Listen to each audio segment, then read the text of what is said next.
IKN itu tentang problem simple, uangnya ada atau tidak sebesar 470 triliun. Jadi siapapun yang akan jadi presiden. Boleh nggak saya koreksi? Waktu saya terlibat awal IKN, memang 400-an ribu triliun. Iya. Tapi ketika berganti menteri menjadi 1.400 triliun. Oke, ya. Silakan gerak angka barunya. Sudah terjawab kan?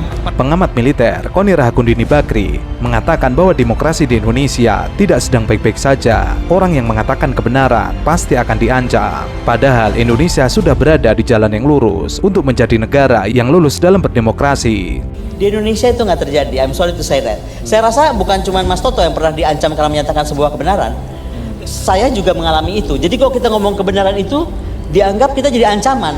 Padahal kita sedang menyatakan bahwa loh, ini red light nih.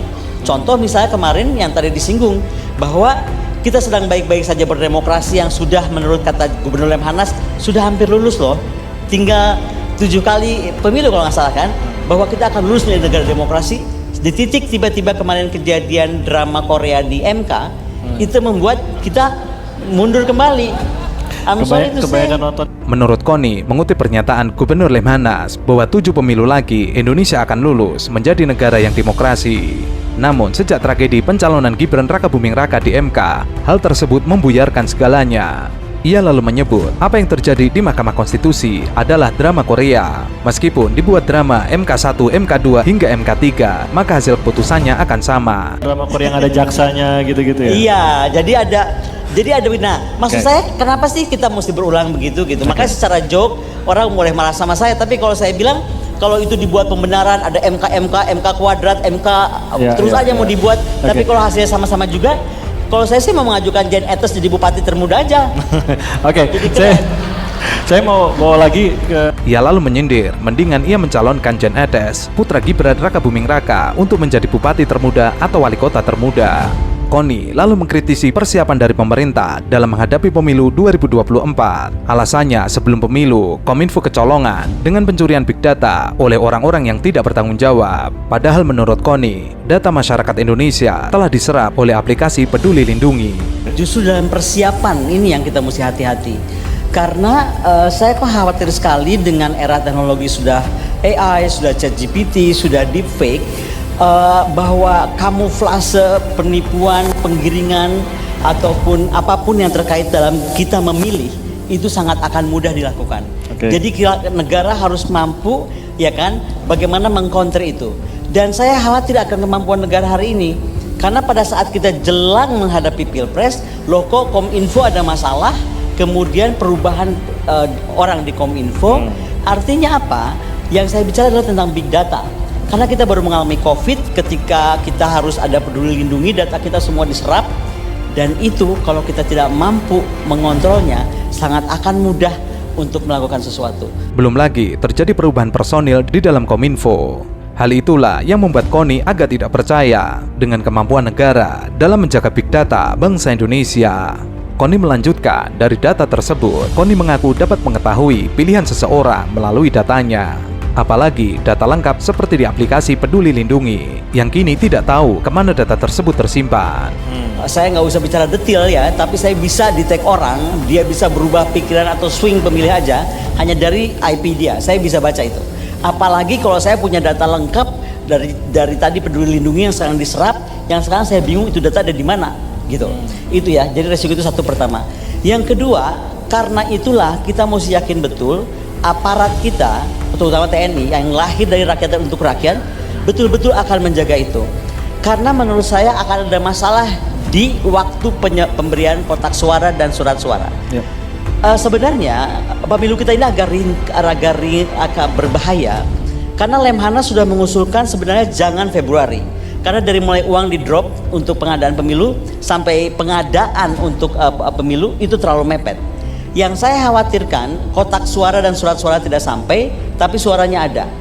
Ia juga mengomentari komitmen TNI dalam menjaga netralitas di pemilu 2024 karena TNI adalah dari rakyat untuk rakyat. Ia juga mengutip pernyataan dari Gubernur Lemhanas agar pemilu 2024 tidak diselenggarakan pada bulan Februari. Alasannya, antara pengadaan uang untuk pilpres dan hari pencoblosan waktunya mepet. Hal itu dipastikan akan banyak terjadi kecurangan, baik saat coblosan sampai pengamanan kotak suara. Ia juga mengatakan bahwa akan ada kesulitan pengamanan suara, padahal suara rakyat harus dijaga. Suara rakyat adalah suara Tuhan. Jangan sampai suara rakyat menjadi suara setan. Atau Tapi ini berbentuk kekhawatirankah atau sudah Enggak, kita hitung aja. Kita ini pakai rasio aja. Karena waktu yang normal aja itu kita tuh agak kelabakan, ada yang mesti pakai motor masuk ke pelosok-pelosok. Iya, iya. Udah drama banget itu. Jadi pokoknya dengan waktu pendek kita harus deliver itu. Dan yang ketiga paling penting, bagaimana menjaga suara rakyat itu suara Tuhan. Jadi jangan sampai di kotak suaranya suara rakyat, lahirnya suara jurik, bukan suara Tuhan lagi gitu. Itu dengan era kekinian tuh bisa mudah banget dilakukan gitu. Oke. Jadi itu yang bisa dijaga. Jadi ini ya, kalau saya tuh dari awal nggak pernah ngomong, coba perhatikan, saya nggak pernah ngomong politik dinasti kan.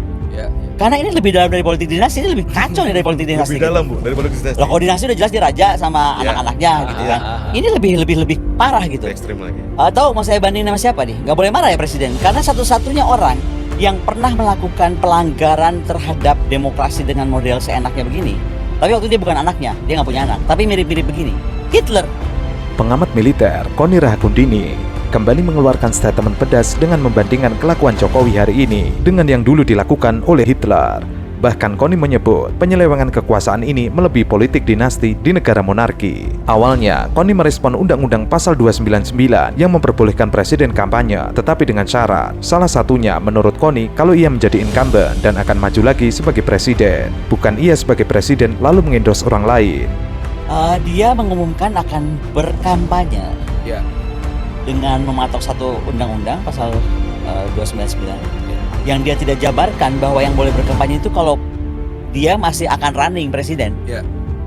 Itu lengkapnya begitu, bukan dia sebagai presiden boleh boleh endorse orang lain, begitu kan?